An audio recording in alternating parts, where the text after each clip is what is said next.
안녕하세요. 저는 라디오 DJ를 맡은 이목사입니다. 바쁜 일상을 보내시는 성도님들을 위해 오늘도 믿음의 본질, 우리는 무엇을 믿는가라는 책 가지고 성도님들과 함께 하겠습니다. 자, 볼륨을 적당히 높여주시고 이제 시작합니다.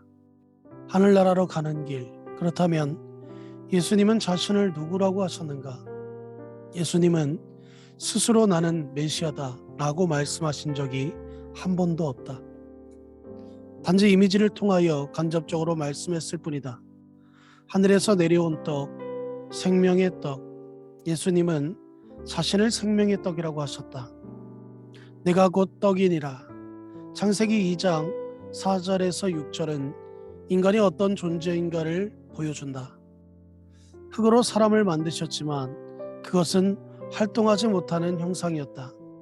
하나님이 사람의 코에 생기를 불어넣자 드디어 생명이 되고 움직이고 사람으로서 활동하기 시작했다. 이렇게 보면 인간은 흙과 영혼으로 구성된 존재다. 그러므로 인간이 인간답게 살기 위해서는 두 가지가 있어야 한다. 하나는 흙, 즉 육신을 위한 양식이고 또 하나는 영을 위한 양식이다. 전자는 우리가 매일 먹는 음식이다. 그렇다면 영을 위한 양식은 무엇이겠는가? 육신의 양식이라 하면 먹을 것을 말하기 때문에 영의 양식도 무엇을 먹는 것이라고 생각할 수 있다. 그러나 영혼의 양식은 하나님께로부터 오는 것, 하나님과 관계된 것이어야 한다. 요한복음 4장 34절은 예수께서 이르시되 나의 양식을 나를 보내신 이의 뜻을 행하며 그의 일을 온전히 이루는 이것이니라 라고 전한다. 예수 그리스도는 인간이 하나님과 바른 관계를 맺도록 하기 위하여 이 땅에 오신 분이다. 그뿐 아니라 우리로 하여금 영원히 살게 하는 하늘에서 온 영혼의 떡이다. 그분이 우리의 영혼의 양식이다. 떡은 유대인들의 일용할 양식이다. 일용할 양식은 매일 먹어야 하듯이 하나님의 떡도 매일매일 먹어야 한다. 예수님이 이 땅에 계실 때는 백성들이 주님을 통하여 매일의 양식을 먹었다. 그러나 지금 그럴 수는 없는 우리는 그분의 말씀을 먹어야 한다. 그래야 하나님의 뜻을 바르게 따르며 살 수 있다. 사람들은 성경을 배워야 한다고 말한다. 그러나 성경은 배우는 것이 아니라 먹는 것이다. 예수님의 말씀을 먹고 내 영혼이 건강해져 자라고 성숙해져서 하나님의 사람으로 일할 수 있어야 한다. 길, 진리, 생명. 예수께서 이르시되 내가 곧 길이요 진리요 생명이니 나로 말미암지 않고는 아버지께로 올 자가 없느니라. 요한복음 4장 16절 말씀. 30년 전 텍사스 텔러스에 와서 처음 부딪힌 것이 길 찾는 일이었다. 지금처럼 GPS가 있던 시대도 아니어서 지도로 찾는 법을 배우며 신방을 하기 시작했다. 그래도 불편한 점이 참 많았다. 특히 운전을 하면서 지도를 본다는 것이 참 불편했다. 그런데 길을 찾는 가장 좋은 방법이 있었다. 그것은 그 가정에서 사람이 와서 나를 데려가는 방법이었다. 당황하거나 방황할 일이 전혀 없이 가장 빠른 시간 내에 그 집에 갈 수 있는 방법이었다. 그때의 길은 곧 사람이라는 것을 배웠다. 나는 길이요 라고 할 때 동양에서는 길을 도라고 번역해서 읽기도 한다.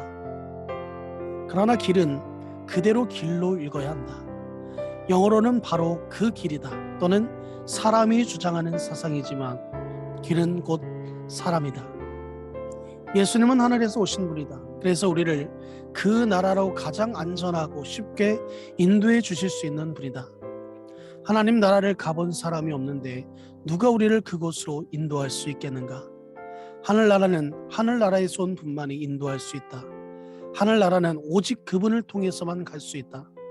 석가모니나 공자도 훌륭한 인물들이다. 그러나 그들은 하나님 나라를 모른다.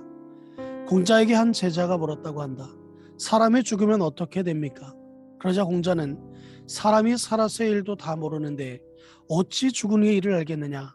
라고 대답했다고 한다. 그러나 예수님은 분명히 말씀하셨다.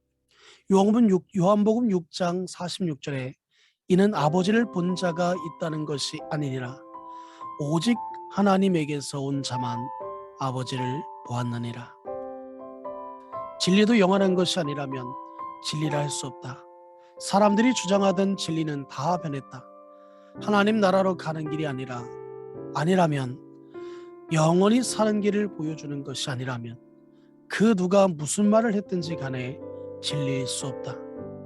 아무리 좋은 의학 지식이라고 해도 그 지식으로 사람이 살아나지 못한다면 어찌 바르다 할 수 있겠는가? 오직 예수님만이 진리의 길을 보여주신다. 그래서 초기에는 기독교를 바로 그 길이라고 불렀다. 유일한 바로 그 길이라는 것이다. 땅과 하늘은 함께 병존할 수 없다. 인간이 제 아무리 우주 공간 높은 곳을 찾아간다 해도 그분이 계신 하늘에는 닿을 수가 없는 것이다. 그러므로 그곳에서 온 분을 통해서만 하늘나라에 들어갈 수 있다.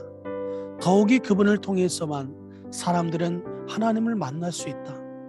이를 위하여 그분이 하늘로부터 우리에게 오셨다. 그러나 그분이 이 땅에 오셨음은 그리 간단한 일이 아니다.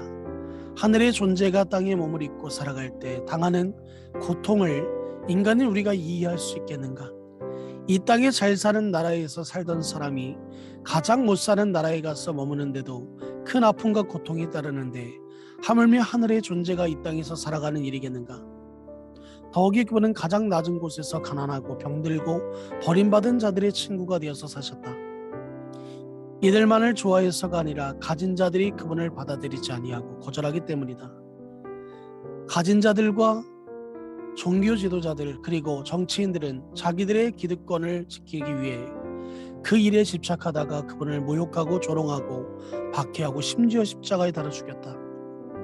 심령이 가난한 자는 복이 있나니 천국이 그들의 것이며. 이 마태복음 5장 3절 말씀은 이런 현실의 양면을 보여준다. 예수 그리스도가 죄와 고통 가운데서 우리를 건져주시고 하나님과 평화를 누리며 살도록 하기 위하여 몸소 이런 아픔과 고통을 자청해서 당하신 것이다. 하나님을 만날 수 있는 길이라고 부른다. 그분을 통하여 우리가 하나님 안에서 영원히 살 수 있기에 그분을 진리라고 부르는 것이다. 이것으로 이 목사가 추천하고 대신 읽어주는 라디오를 마치겠습니다. 오늘도 건강하시고 행복한 하루 되시기 바랍니다. 감사합니다.